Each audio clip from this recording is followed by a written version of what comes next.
Hello students, today we will start chapter number 9, introduction part. At first, I discuss some important points with you. Rational number. देखो rational number होता क्या है? A rational number is defined as a number that can be expressed in form P by Q, where P and Q are integers and Q not equal to 0. देखो जिसके अंदर P और Q जो है वो दोनों के दोनों क्या हो, एक इंटीजर हो. इस फॉर्म में होगा P डिवाइड बाई Q की फॉर्म में. P और Q इंटीजर्स हैं and Q not equal to 0. So 4/5 is a rational number. तो इस फॉर्म में हम देखें तो ये जो 4/5 हमारे पास बन रहा है ये क्या है, एक रेशनल नंबर है. Here P is equal to 4 and Q is equal to 5. देखो P की वैल्यू 4 है और Q की वैल्यू 5 है. ठीक है, तो इसी तरीके से देखो मेरे पास नेक्स्ट पॉइंट है कि P बाय Q जो है, the integer P is the numerator and the integer Q is the denominator. अब आपको पता होना चाहिए जैसे P बाय Q एक रेशनल नंबर है P बाय Q की फॉर्म में, तो जो ये P वाला पॉइंट है ये आपका क्या कहलाएगा, ये न्यूमरेटर होता है और ये वाला नीचे वाला क्या होता है, डिनोमिनेटर. तो जो ये 4/5 था अपने पास, इसमें न्यूमरेटर क्या हुआ 4 और डिनोमिनेटर क्या हो गया 5. ठीक है, क्लियर है ये पॉइंट. अब बात करते हैं इक्विवेलेंट रेशनल नंबर्स की. देखो इक्विवेलेंट रेशनल नंबर्स क्या होते हैं, जो कि दोनों के दोनों जो रेशनल नंबर है वो इक्वल हो, एक जैसे हो, बिल्कुल इक्वल हो. तो देखो ये आप देखो -2/3 एंड -4/6 मैंने लिया, तो देखने में तो आपको नहीं लग रहा कि जैसे कि ये इक्वल है, लेकिन ये एक्चुअल में क्या है, इक्वल ही है जब हम इसकी स्टैंडर्ड फॉर्म लाते हैं. या फिर देखो इसको मैं क्या करती हूँ, इस -2/3 जो है इसको 2 से मल्टीप्लाई करती हूँ तो मेरे पास -4/6 ही आता है. इसी तरीके से ये अब इसके इक्विवेलेंट हो गया, मतलब है तो इक्विवेलेंट. ठीक है, और इसी तरीके से मैं -2/3 है, इसको न्यूमरेटर और डिनोमिनेटर को अगर 3 से मल्टीप्लाई करती हूँ तो मेरे पास क्या आ जाएगा -6/9. तो देखो ये भी हमारा जो है क्या है, -6/9 भी इसके इक्विवेलेंट है. इसी तरीके से -2/3 एंड 10/-15 ये भी क्या है, इक्विवेलेंट है. अब बात करते हैं positive and negative rational numbers की. तो देखो पॉजिटिव कब होते हैं रेशनल नंबर, नेगेटिव कब होते हैं. कंसीडर द रेशनल नंबर, एक नंबर हमने कंसीडर किया 2/3. तो देखो इसके अंदर both numerator and denominator are positive, दोनों, यानी कि न्यूमरेटर भी पॉजिटिव है, डिनोमिनेटर भी पॉजिटिव, प्लस का है. पॉजिटिव मतलब प्लस का है. सो 2/3 इज पॉजिटिव रेशनल नंबर. अगर इसका अलग अलग से ये भी प्लस का, ये भी प्लस का, तो ये पूरा मिलके भी जो है हमारे पास 2/3 क्या होगा, पॉजिटिव रेशनल नंबर. इसी तरह से इसके कुछ और एग्जांपल भी ले सकते हैं, जैसे 3/8, 5/7, 2/9 are the positive rational numbers. अब हम बात करते हैं नेगेटिव रेशनल नंबर की. तो मैंने क्या लिया, -3/5 इज अ रेशनल नंबर. कैसा रेशनल नंबर है, नेगेटिव. कैसे होगा, देखो numerator is negative and denominator is positive. तो ओवरऑल तो अगर हम करते हैं तो देखो ये कैसा बनेगा, हमारे पास नेगेटिव ही तो बनेगा, क्योंकि इसमें देखो ये प्लस का है, ये माइनस का, तो -3/5 ही रहा ना ये. ठीक है, तो ये हमारे पास नेगेटिव. इसी तरीके से इसके कुछ एग्जांपल है, जैसे -5/7, -4/3, -9/2. ठीक है, अब देखो इसी का एक एग्जांपल और ले लेती हूँ मैं, एक केस और ले लेती हूँ. व्हेन वी हैव, जैसे -3, तो इससे ये नंबर आपका कैसा बनेगा, रेशनल, नेगेटिव है, पॉजिटिव है, कैसा है. तो इसको देखो -2 divide by -3 is a positive rational number. अब ये आप कहोगे कि निशान तो नेगेटिव का, ये पॉजिटिव कैसे है. तो बेटा देखो कैसे पॉजिटिव है, बिकॉज देखो ये माइनस से माइनस जब हम डिवाइड करते हैं तो ये हमारा क्या हो जाता है, प्लस का ही तो बन जाता है. तो प्लस का 2/3 बन जाएगा जब इसको सोल्व करेंगे. तो ये क्या है, एक पॉजिटिव रेशनल नंबर है. अब बात करते हैं rational number on a number line. किसी रेशनल नंबर को नंबर लाइन पे कैसे शो किया जाएगा. जैसे मैंने ले लिया -2/3, तो इसको रिप्रेजेंट करके देखते हैं. तो मैंने क्या किया, यहाँ 0 बीच में होती है, आपको पता है नंबर लाइन 6th क्लास में आप लोगों ने सीखी है कि नंबर लाइन इस तरीके से होती है, 0 के राइट साइड आपके पॉजिटिव नंबर और लेफ्ट साइड नेगेटिव. तो मैंने 4 नंबर ले लिए हैं यहाँ पे. ठीक है, अभी देखो इसको क्या करेंगे कि -1/2 है, वो किसके बीच में लाई करेगा. एक तो सबसे पहली बात तो ये नेगेटिव है तो इस साइड आएगा. ठीक है, नेगेटिव है. और -1/2 जो है 1/2 वो किससे बड़ा है और किससे छोटा है. ठीक है, तो यानी कि 0 और -1 के बीच में, -1 से तो ये क्या है, बड़ा है. तो यहाँ क्या करेंगे, देखो इसका डिनोमिनेटर पार्ट आप देख लीजिए कितने हैं, 2. तो 0 और -1 के 2 पार्टीशन कर लीजिए, 1 एंड 2. तो देखो यहाँ से 0/2, यहाँ से -1/2, यहाँ से -2/2, तो -2/2 तो -1 ही हो गया। तो यहाँ पे रिप्रेजेंटेशन इसकी -1/2 की आपकी यहाँ हो जाएगी। देखिए थोड़ा सा ये इधर चला गया, यहाँ ये वाला जो पॉइंट है वो -1/2 का हो जाएगा। अब नंबर लाइन को रिप्रेजेंट करने के दो तरीके और देख लेते हैं, एक तो प्रॉपर को और एक इम्प्रॉपर को भी हम देख लेते हैं किस तरीके से सोल्व करेंगे। ठीक है, नेगेटिव का हम देख चुके हैं। तो देखो ये 3/4 है, इसमें न्यूमरेटर जो है वो लेस देन डिनोमिनेटर, तो ये क्या है आपका एक प्रॉपर नंबर है, यानी 1 से छोटा आएगा। इट मीन्स 3/4 जो है वो लेस देन 1 है। ठीक है, तो 3/4 का रिप्रेजेंटेशन मैं पहले आपको दिखा देती हूँ। 3/4 का रिप्रेजेंटेशन करेंगे तो 3/4 का करते टाइम मैंने देखो ये नंबर लाइन ले ली, ये 7 तक लिया। आप इसको थोड़ा छोटा भी रख सकते हैं, कोई दिक्कत नहीं है।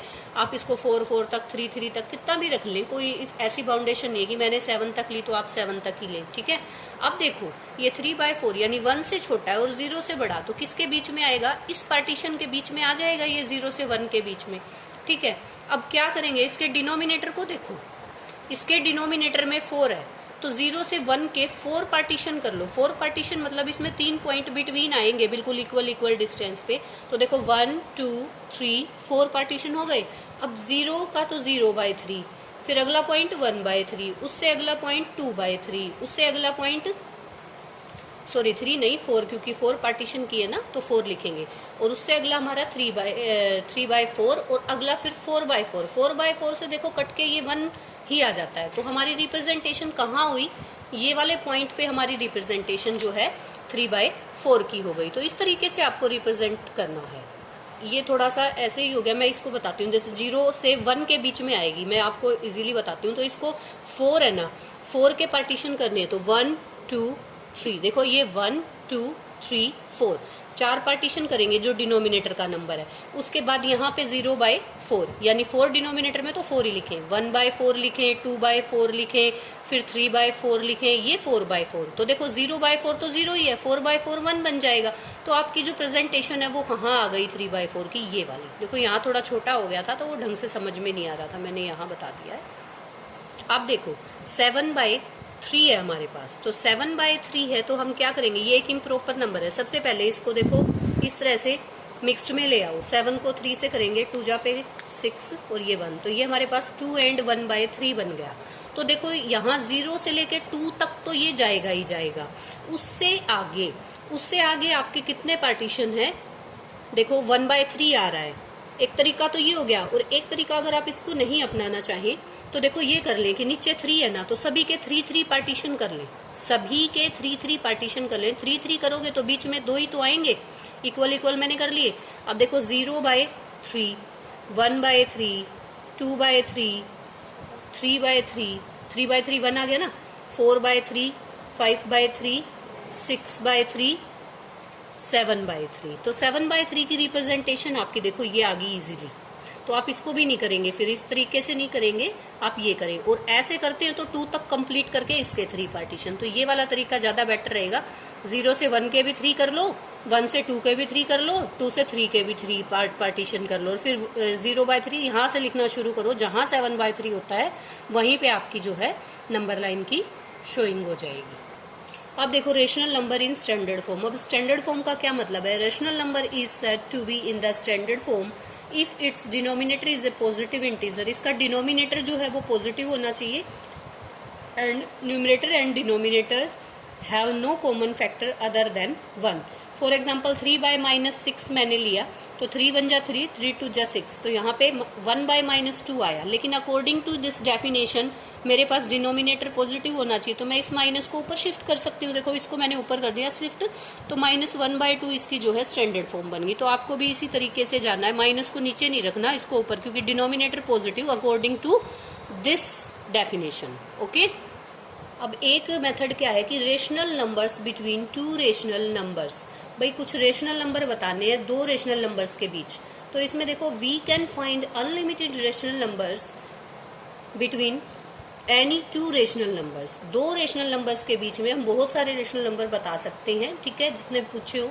अब जैसे 1/2 एंड 9/4 है, तो इजीली हमने ये दो लिए, इनके बीच के मेरे को बताने हैं। तो सबसे पहले मुझे क्या करना होगा, जो डिनोमिनेटर पार्ट है वो सेम करना होगा। तो वो कैसे सेम होगा, अगर मैं यहाँ 1/2 वाला जो ये पहला नंबर था, इसको 2 से न्यूमिनेटर को भी और डिनोमिनेटर को भी करूँ तो 2/4 आ गया।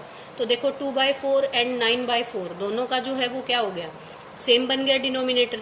अब इनके बीच में देखो 3/4, 5/4, 7/4, 8/4 are the rational numbers between 1/2 and 9/4। तो हम 1/2 और 9/4 ही बोलेंगे इसको। Now come to exercise 9.1, question number first, list 5 rational numbers between. देखो इनके बीच के बताने हैं आपको रेशनल नंबर, यानी कि -1 और 0 के बीच के अगर रेशनल नंबर आप लोग बताएंगे तो देखो सबसे पहले मुझे क्या करना होगा, इनको मैं रेशनल नंबर में कन्वर्ट करूंगी। तो -1/1 एंड 0/1 मैं करती हूँ, ठीक है। ये दो नंबर बन गए रेशनल फॉर्म में मेरे पास, इनके नीचे 1 लगा के। तो अब 5 रेशनल नंबर बताने तो उससे एक ज्यादा से मल्टीप्लाई कर लो और इधर भी न्यूमिनेटर डिनोमिनेटर दोनों को मल्टीप्लाई कर लो। तो यहाँ भी मैंने इसको किया, 1 को भी किया, तो -6/6 हो गया ये। तो अब दूसरा नंबर मेरे पास 0/1 था, इसको भी मैं 6 से न्यूमिनेटर को भी और डिनोमिनेटर को भी करती हूँ तो 0/6 हो गया। तो इन दोनों के बीच के जो नंबर्स हैं वो देखो क्या रहेंगे मेरे पास, -5/6, -4/6, -3/6, -2/6 and -1/6। Rational numbers lie between -1 and 0। तो इस तरीके से आपको ये करना है। Now come to its fourth part, -1/2 and 2/3। तो देखो -1/2 है तो मेरे को क्या करना है, सबसे पहले तो इसके डिनोमिनेटर को सेम बनाना है। डिनोमिनेटर को सेम बनाऊंगी, देखो वहां तो ऐसा इशू मेरे पास था नहीं क्योंकि 1/1 था, वो सेम ही था, तो किसी से भी करेंगे तो वो ठीक था पिछले वाले क्वेश्चन में। लेकिन इस वाले में जब मैं जा रही हूँ तो मेरे पास डिनोमिनेटर डिफरेंट है। तो देखो -1/2 को यहाँ 3 है तो इसको तो 3 से करना पड़ेगा इस वाले के डिनोमिनेटर से, इसको किससे करना पड़ेगा, इस वाले के डिनोमिनेटर से, तो इनका सेम हो जाएगा। है देखो -1/2 है तो इंटू में 3 यहाँ भी, तो -3/6 हो गया। 2/3 को भी करेंगे तो किससे, 2 से, और यहाँ पे भी 2 से, तो 4/6, ठीक है। तो हमारे पास नंबर बन गए -3/6 एंड 4/6। तो इसके बीच के भी हमारे पास काफी सारे नंबर रेशनल नंबर्स हो सकते हैं।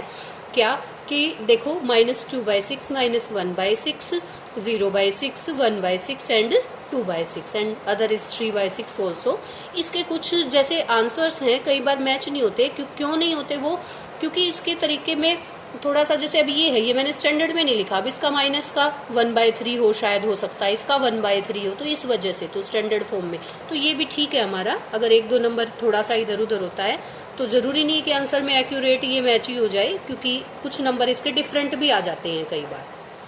फर्स्ट क्वेश्चन में मैंने आपको 2 पार्ट्स करा दिए, बाकी के जो पार्ट्स हैं वो आप खुद से ट्राई करेंगे। Now come to second question, write 4 more rational numbers in each of the following patterns. अब देखो ये पैटर्न है, इसके 4 और आगे के नंबर लिखने हैं, तो आप ऊपर से फॉलो करो न्यूमिनेटर में क्या चल रहा है।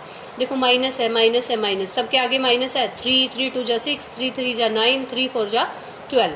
तो ऊपर तो 3 की टेबल चल रही है और नीचे किसकी चल रही है, 5 2 जा 10, 3 जा 15, 20। तो इस तरीके से चल रहा है। डिनोमिनेटर में तो ये चल रहा है, तो हम क्या करेंगे, यहाँ तक हमारे पास तो था ही, तो ये 4 जा तक था, इसमें 5 जा करेंगे तो 3 5 जा 15, ठीक है। और यहाँ पे नीचे 5 की चल रही, 5 5 जा 25, फिर 6 जा पे करेंगे दोनों को, फिर 7 पे करेंगे, फिर 8 पे करेंगे, तो 4 और नंबर हमारे पास इस तरीके से आ जाएंगे। इसके बाकी के जो पार्ट्स हैं आप वो खुद से ट्राई करेंगे। Now come to question number 3, give 4 rational numbers equivalent to. जैसे 4 रेशनल नंबर इक्विवेलेंट टू बताने हैं, यानी -2/7 के इक्विवेलेंट बताने हैं। तो इक्विवेलेंट में मैंने आपको इंट्रोडक्शन वाले पॉइंट्स में भी बताए थे, -2/7 है तो देखो 1 से तो करोगे इसको तो वही सेम आ जाएगा, ये तो खुद ही है। तो हम क्या करें, इसको एक बार तो 2 से कर दें, फिर क्या आएगा हमारे पास -4/14 आ गया। फिर हम इसको 3 से कर दें, न्यूमिनेटर डिनोमिनेटर को, -6/21, फिर मैं 4 से कर दूंगी, ठीक है। फिर मैं इसको 5 से कर दूंगी। इस तरीके से मेरे पास ये 4 नंबर्स जो हैं आ जाएंगे रेशनल नंबर, जो कि क्या होंगे, इक्विवेलेंट टू -2/7। यानी कि इनको अगर मैं स्टैंडर्ड फॉर्म में करती हूँ तो मेरे पास -2/7 ही आएगा। तो ये आते कैसे हैं कि एक बार 2 से, जैसे 3 जा पे, फिर 4 पे, फिर 5 पे, न्यूमिनेटर डिनोमिनेटर को सेम नंबर से करना होता है, तो वो इक्विवेलेंट नंबर आ जाते हैं। अब देखो, draw the number line and represent the following rational number on it. देखो अब मेरे को नंबर लाइन पे इनको रिप्रेजेंट करना है। क्वेश्चन नंबर 4 का फर्स्ट पार्ट है, 3/4 है जैसे ही, तो 3/4 है तो मैं ये देखती हूँ कि ये कैसा नंबर है, प्रॉपर है, यानी कि न्यूमरेटर जो है वो लेस देन डिनोमिनेटर है, तो ये प्रॉपर फ्रैक्शन बना। लेकिन हमें प्रॉपर इम्प्रॉपर पे नहीं जाना फिलहाल, तो मतलब न्यूमरेटर जो है लेस देन डिनोमिनेटर है, तो इसका क्या मतलब है, 3/4 है यानी कि ये 1 से छोटा है, 0 से बड़ा है। तो ये किसके बीच में, मैंने 3 नंबर लाइन पे लिए थे, तो देखो ये किस किस के बीच में, 0 और 1 के बीच में आएगा। ठीक है, 0 और 1 के बीच में आएगा। मैंने क्या किया, 0 और 1 के कितने पार्टीशन करे, जो कि 3/4 है, इसका जो डिनोमिनेटर होता है ना उतने पार्टीशन होते हैं, इसका डिनोमिनेटर 4 है, तो मैंने इसके 4 पार्टीशन किए। देखो 1 2 3 4 इक्वल में करना है आपको। ठीक है, फिर मैं लिखूंगी 0/4, 1/4, 2/4, 3/4। तो ये रिप्रेजेंटेशन 3/4 की हमारे पास ये वाली रिप्रेजेंटेशन हो जाएगी। Now come to its third part, -7/4 है। तो देखो एक तो इसका अगर मैं मिक्स्ड में करती हूँ इस तरीके से आता है, लेकिन मिक्स्ड वाले तरीके पे ना जाके बस इससे हमें ये आइडिया आ जाता है कि -1 से ये आगे तक जाएगा। मैं क्या करूँ, इसमें 4 है तो 0 से -1 के भी 4 पार्टीशन कर लो, फिर -1 से -2 के भी 4 पार्टीशन कर लो, क्योंकि नेगेटिव में जाएगा तो उस साइड नहीं करने, नेगेटिव की साइड करने, लेफ्ट साइड। तो मैंने इसके भी 4 कर लिए, इसके भी। अब देखो ये तो आपका जैसे -1/4, ठीक है, फिर -2/4, -3/4, -4/4, -5/4, यहाँ पे -6/4। तो अगला जो पॉइंट है ये वाला पॉइंट -7/4 आ जाएगा आपका। ठीक है, तो ये यहाँ पे रिप्रेजेंटेशन हो जाएगी। इस तरीके से आपको इसको करना है। Now comes to fifth question, the points P, Q, R, S, T, U, A and B on the number line. ये नंबर लाइन आपको ड्रॉ करके ऑलरेडी दी हुई है इसी क्वेश्चन में। ठीक है, ये सारे पॉइंट्स हैं किसके ऊपर, नंबर लाइन के ऊपर। Such that TR = RS = SU, यानी कि इनका जो गैप है वो सेम है। ठीक है, ये कह रहा है कि डिस्टेंस है जो उतने यूनिट का, सेम यूनिट का है। And AP = PQ = QB। ठीक है, ये भी हमारा इक्वल है। Name the rational numbers represented by P, Q, R and S। तो हमें नंबर बताने हैं, रेशनल नंबर्स किसके, P, Q, R, S पे कौन से इंडिकेट होंगे ये बताना है। देखिए अब ये नंबर लाइन आपको ऑलरेडी ड्रॉ करके दे रखी है। ठीक है, तो यहाँ पे U, S, R, T ये था, यहाँ पे A, P, Q, B ये था। ठीक है, अब इसमें देखो कितने का गैप है, यहाँ पे देखो आपको बताना है S, R और P, Q का पॉइंट बताना है। तो यहाँ पे आपका कितने कितने का, ये देखो -2 और -1 के बीच में कितने का यूनिट का है, 1 2 3, यानी कि डिनोमिनेटर तो 3 जाएगा। तो 3 जाएगा तो मैं यहाँ पे T की वैल्यू लिखती हूँ। मान लो T की वैल्यू मैंने लिखी, तो T की वैल्यू क्या लिखूंगी मैं, मेरे पास -1, अभी मैं इस वैल्यू को नहीं लिखती, चलो मैंने केवल पार्टीशन किए, फिर बाद में लिखते हैं इसको। इसी तरीके से 0 से फिर ये 1, 1 से ये 2, तो मैंने इनके भी जो है 3 पार्टीशन कर दिए। यहाँ तक 3 पार्टीशन मैंने पूरे कर दिए, क्योंकि इधर से भी 3 का है। देखो 1 2 3। तो अब मेरे को क्या करना है, 0 से स्टार्ट अगर मैं करूंगी, यहाँ पे मेरे पास बनना क्या, इधर बन गया 0/3, अगला 1/3, इससे अगला 2/3, फिर 3/3। 3/3 पे ये क्या हो गया, 3/3 पे -1, ये माइनस में जा रहा है क्योंकि नेगेटिव के इस साइड है तो माइनस में जा रहा है। ठीक है, फिर यहाँ पे R का पॉइंट -4/3, S का पॉइंट -5/3, U का पॉइंट -6/3। 6/3 मतलब देखो काटोगे तो -2 ही आ रहा है। तो मैंने ये देखो रिप्रेजेंट कर दिया यहाँ पे, यहाँ से उठा के फिर आप उनकी वैल्यू लिख सकते हो। इसी तरीके से मैं अगर यहाँ जाऊँ, देखो 0 से मैं इधर थी तो ये 3 में है, इसका 1/3 होगा, इसका 2/3, फिर 3/3, फिर 4/3, 5/3, फिर ये 6/3, 6/3 के बाद 7/3, फिर 8/3 और ये वाला हमारा 9/3। देखो ये सारे पॉइंट्स मेरे पास आ गए, लेकिन मुझे ये जरूर करना होगा हर एक, जैसे 1 से 2 तक में 3 पार्टीशन, 2 से 3 तक में पार्टीशन, इसके पार्टीशन इस तरीके से 3 करके और फिर मैंने निकाला। देखो 1 से 2 तक में किया, 2 से 3 तक में, 0 से 1 तक में 3 करती गई, और यहाँ से भी मैंने ऐसे ही किया, तो इन सब की वैल्यू मेरे पास आ गई। Each part which is between the 2 number is divide into 3 parts. देखो मैंने लिखा भी है। तो A की वैल्यू हमारे पास कितनी हो गई, 6/3, P की वैल्यू 7/3, Q की वैल्यू 8/3, B की वैल्यू 9/3। तो पहले मैंने इनको लिख दिया, फिर मैंने ये वाले लिख दिए, लेकिन आपको तो वैल्यूज केवल इन चारों की ही बतानी थी, तो आप केवल इनकी भी बता सकते हो, ऊपर चाहे शो होती रहे, लेकिन आपको इनकी ही वैल्यू बतानी है, तो आप ये 4 बता सकते हैं।